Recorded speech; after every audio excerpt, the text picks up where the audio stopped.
करता है। सरवर्दी साहब, क्लोजिंग कमेंट्स इस पे बताएं, आपके ख्याल में हालातों वाकयात क्या जाहिर करते हैं शरीफ खानदान के अंदर, जो पॉलिटिक्स भी एक चलती है, तो मरियम साहिबा ही होंगी सीएम की पंजाब की कैंडिडेट उनकी?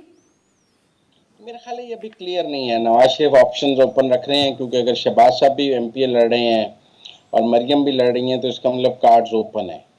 वरना अगर क्लियर होता है तो सिर्फ अब मरियम लड़ रही होती, फिर शहबाज साहब को एमपीए ना लड़ाया जाता। अगर शहबाज साहब भी एमपीए लड़ रहे हैं और मरियम भी लड़ रही हैं और दोनों एमएनए भी लड़ रहे हैं, तो अभी ऑप्शंस को नवाज शरीफ ओपन रख रहे हैं कि इलेक्शन नताइज के बाद वो ये तय करेंगे कि उन्होंने ऊपर किसको रखना है और नीचे किसको रखना है। लेकिन आप कह सकते हैं प्रोबेबल दो कैंडिडेट्स में शहबाज और मरियम ही हैं। बस ये दो ही कैंडिडेट्स आपकी नजर में हैं या और भी कोई हो सकता है, खुदा न खास्ता खानदान से बाहर भी अगर किसी को कंसिडर कर लें? अगर मुस्लिम लीग नून के पास मेजॉरिटी हुई तो यही दो हो सकते हैं। अगर कास्टिंग वोट्स किसी और पार्टी के पास हुए तो हमने पंजाब में 18 वोटों पर भी वजीर आला बनते देखा है, 10 वोटों पर भी वजीर आला बनते देखा है।